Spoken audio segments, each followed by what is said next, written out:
magpupuntrip kami maya. Si Wendel.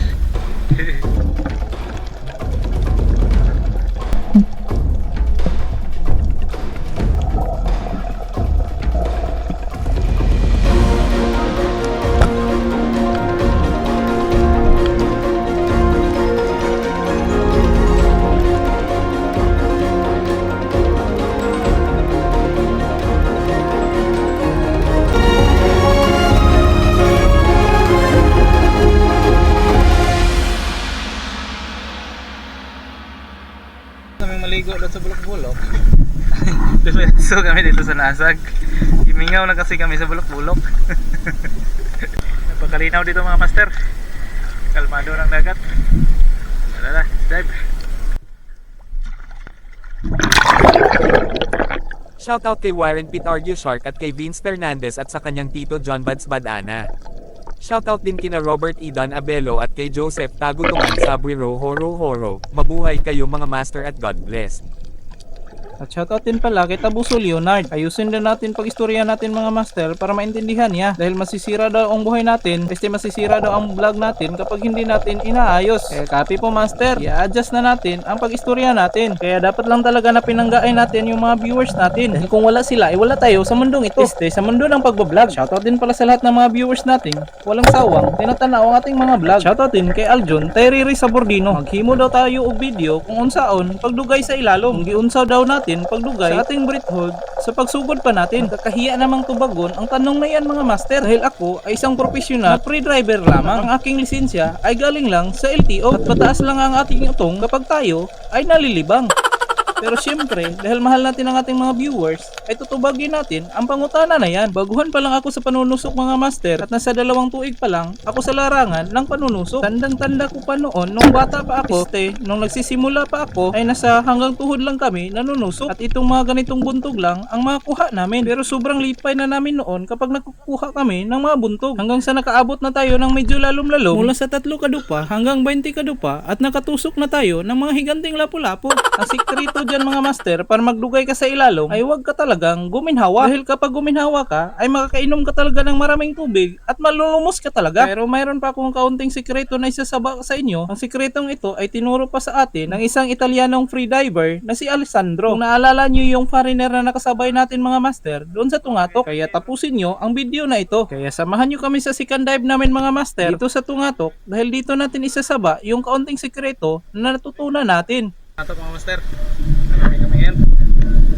Si Manang Alex mga master, sumama dito dahil magpupuntrip kami maya.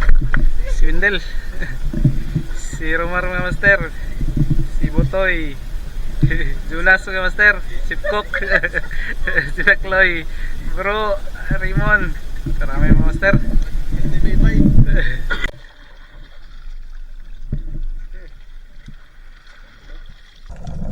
So back to the ball game, stay back to the topic. Ang sikreto mga master para magdugay tayo sa ilalom ay una, syempre dapat wala tayong bisyo. Dahil kapag may bisyo tayo mga master, kahit malakas ka pang umutong ay hindi ka talaga magtatagal at madali ka lang mapagod at hindi ka talaga makakaagwanta sa mahabang sisiran. At dapat nasa 100% kondisyon din ang katawan mo mga master. Huwag na huwag kang magdadive kung nasa alanganin ang kondisyon ng katawan mo. At pangalawa mga master, ito yung pinaka-importante sa lahat. Hinahanglan mo talagang perme mag-practice. Kung pwede ay mag-dive ka gabi-gabi. Pero kung hindi mo talaga kaya ay magpahuway ka ng isang gabi at mag-dive ka sa susunod na araw. Practice makes perfect, ika nga. At kung hindi ka naman pwede mag-dive ay mag-jogging ka na lang para lumakas yung baga mo. At ito yung tinuro ni Alessandro mga master, ang breathing exercise. Pwede mo itong gawin kahit saan, kahit nasa opisina ka, kahit nasa paaralan, kahit habang nagdadrive. Pwede mo rin itong gawin sa CR habang nalilibang ka.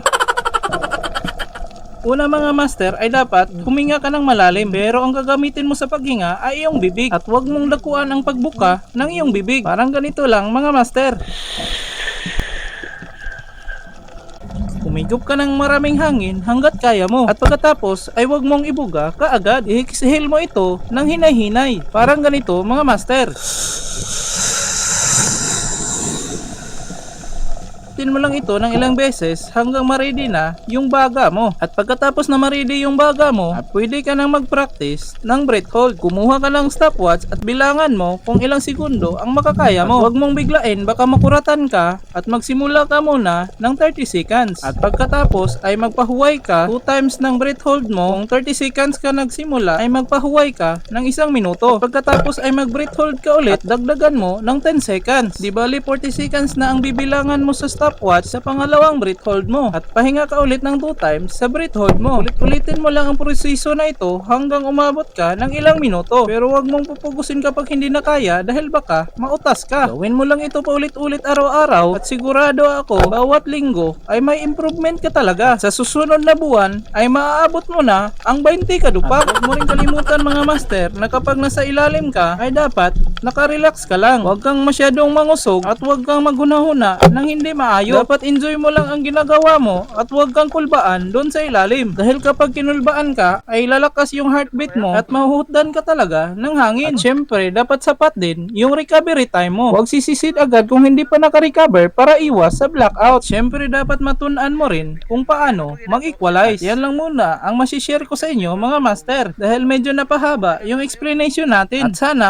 may nakatunan kayo sa ating ibinahagi. At masaya na rin ako kung makakatulong sa mga baguhan na tulad ko. Pero laging yung hinumduman mga master na ang spear fishing ay hindi paligsahan. Importante lang ay masaya tayo sa ginagawa natin at matuto tayong magpasalamat sa biyayang nadawat natin. Dahil kapag may blessing ka talaga dun sa itaas, ay kahit nasa hanggang tuhod ka lang, pwede ka pa rin makatusok ng mga mamaw.